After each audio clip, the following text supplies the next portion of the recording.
Hey neighbors, how you doing? It's Miss C and I'm back with another video, y'all. This is a special video. Here on Miss C's Corner, you already know I'm here to uplift the Lord in any way I can. And I've been thinking about a new series I want to start, and it's going to be one of my new playlists where you can go to anytime you might be feeling, you know, that certain type of way. You might be needing a little encouragement, a little lifting up, and it's going to be called the Testimony Hour.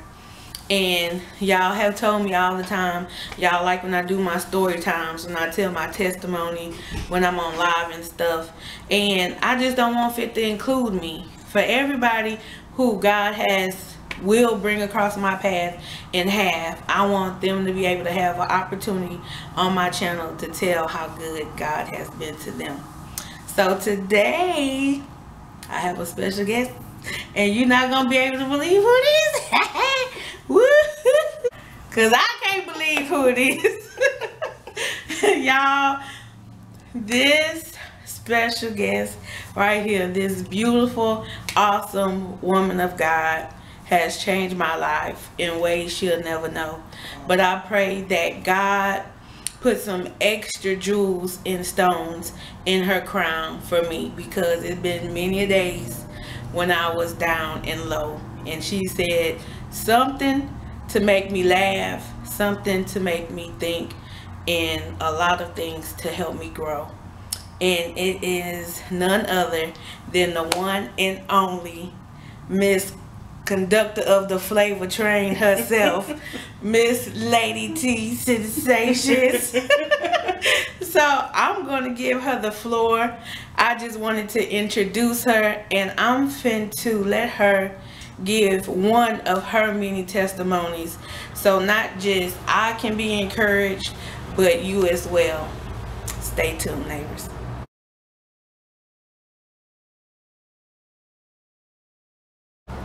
Hey everybody, this is your girl Tonya LadyT, aka also known as the Flavor Train, LadyTSensations. Y'all, let me just say, first of all, I absolutely adore Miss C. Y'all know her as Miss C's Corner, Miss C's Mukbang, and I've learned today she is my friend and she's cat. Anyway, I just want to thank her, and of course thank you viewers and the audience for embracing me and also just loving on her. And I so appreciate being and having the opportunity to speak out on her platform. For those of you who know me, y'all know I love the Lord.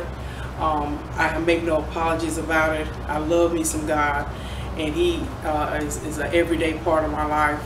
And to kick off this series, to just be a blessing to her and others who watch, God has blessed me and delivered me from so many things in my life. He really has. But one of the things I wanted to talk about that He has helped and delivered me from, and this was years ago, and I've been asked this question on my platform, is getting over or being delivered from smoking. When I first gave my life to Christ, of course I had zeal, I was on fire in the whole 9 yards. But know this, when you give your life to Christ and you accept Him into your heart, there's still going to be some things that you're going to be dealing with, and it's a process to get those things out of your life that you truly want God to deliver you from. Because see, now you are a new creature. Now you have a renewed mind, and you want to live and do things that's pleasing unto God. But also know this, you don't have to beat yourself up, because it is truly a process. So when I first gave my life to Christ, I was a chain smoker. Honey, I was Salem 100s all the way, Alpine 100s all the way. Yeah, I was her. I was going to church, getting up, singing in the choir. But honey, just as soon as the benediction was read and prayed, yeah, I couldn't get out of the parking lot fast enough, because see, there again, didn't want nobody to see me lighting up. So I get way on down the highway, and that cigarette was so good to me. Are you kidding me? Then after you ate, so all those things. And I was a chain smoker. So what that meant, every time I lit up a cigarette, finished it, I lit up another one. There would be days that I would be in one room, had a cigarette going, and then walk out of that room, going to another room and light up another one. That's just how much of a stronghold that cigarettes and nicotine had on my life. It was my companion. It was my friend. It began my morning and ended my night. But I had to recognize I was a new creature, and I needed that out of my life because it was so consuming. So I can remember my coworker, her husband died of lung cancer, and he was a smoker, and because of everything he went through and everything I had watched her go through concerning his treatments, running up and down the highway, and God just convicted me not only with that, but he just said he just ministered to me and said, you know, I will have no other God before me. So it doesn't matter what it is. If you worship, if you hold weight for something else that is bigger than God, God will do what he needs to do to remove that, because he's in my life at that point now, and he wanted to show me who he is, that he's the blessing, that he's the giver of life. So he began to work on me. And when I went to that funeral, well, before I even get to that point, again, I was struggling with smoking even before all this happened with my coworker. And I can remember when I was, you know, after I gave my life to Christ, just blessings were coming and going. Blessings are coming and going. And I can remember going to the drugstore. It was like, I think, Car Drugs or Ecker Drugs. And again, I was still smoking. And the Lord began to do things in my life to show me the difference between him and the enemy. In other words, he began to show me, this is me and this is my blessing and this is the enemy. So he began to show me things so I would know the difference between the two. And this was the beginning of all knowing of who he was. This was the beginning of my mind being renewed. So I ain't gonna never forget. Went to the drugstore one day, bought 2 packs of cigarettes and some other stuff. Well, the total was much less than what it should be, because remember, I got 2 packs of cigarettes. And as I walked to the car, it began to convict me. It didn't sit well with me. Now beforehand, before I gave my life to Christ, I would have just said, you know, I done got away with 2 packs of cigarettes. But as I walked to my car, that conviction began to bother me. And I looked at my receipt and I noticed that the cashier did not even ring up my cigarettes. And God said, go back in there and pay for the cigarettes. Now, some of us hear that and tripping that, you know, why would he tell you to go back and pay for something? Because that was the right thing to do. See, God wasn't tripping off the fact that I bought cigarettes. He was trying to show me the difference between doing what is right and pleasing in his sight. So I went back, paid for the cigarettes. Again, still kept right on smoking. Went to the bank probably a week later. And when I went inside the bank to cash my check, this is when you still had to cash your checks. Debit and all that hadn't stepped on the scene yet. And direct deposit and all that. So I went to the bank and cashed my check. And the cashier had gave me, I think she gave me 20 or something like that, too much money over. And again, I was counting my money, because that's how we do. When we, even though the cashier counts it while she's cashing that check, as I'm walking out the bank, I'm counting, because I'm separating. Okay, I got to pay this. And I recognize, I got extra money.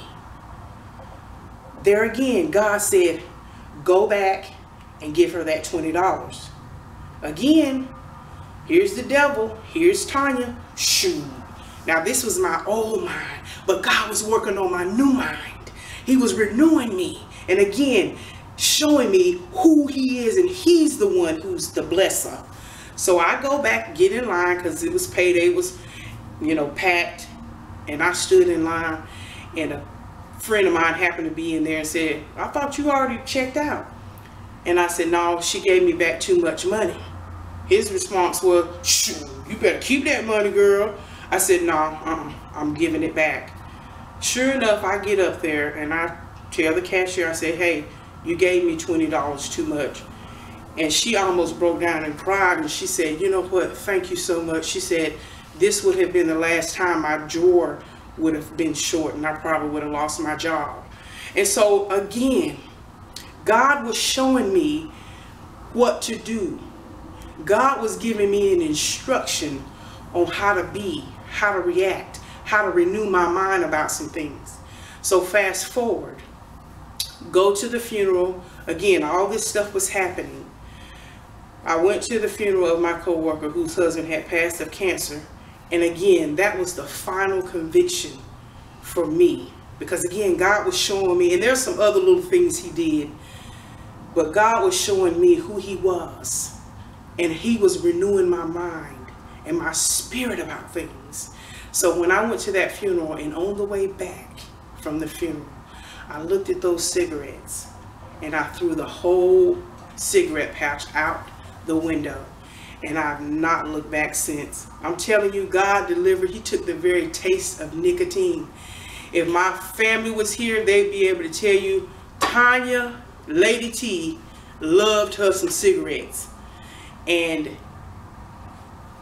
that is my testimony, that when God is renewing and convicting you about a thing, when you recognize that something in your life has taken ownership in your life, and you have been, if you've made it your God, and you truly want to be or have a renewed mind about God, there is nothing that he cannot deliver you from.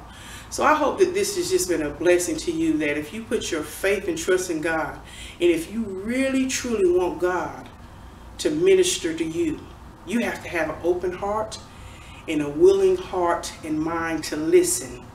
And trust me, he will deliver you. And when he delivers you for real. And from that day to this day, I haven't thought of, a matter of fact, I can't stand cigarettes, can't stand the smell of them.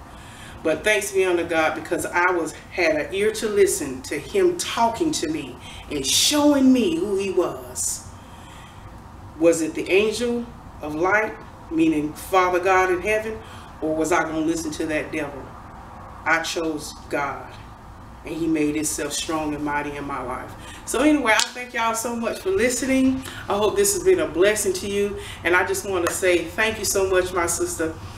I'm glad to be the first one on your platform to do this. And it's been a joy hanging out with you and just loving on you and getting to know you a little bit more. Thank you Amen. so much. I appreciate it. God bless you all. Bye-bye.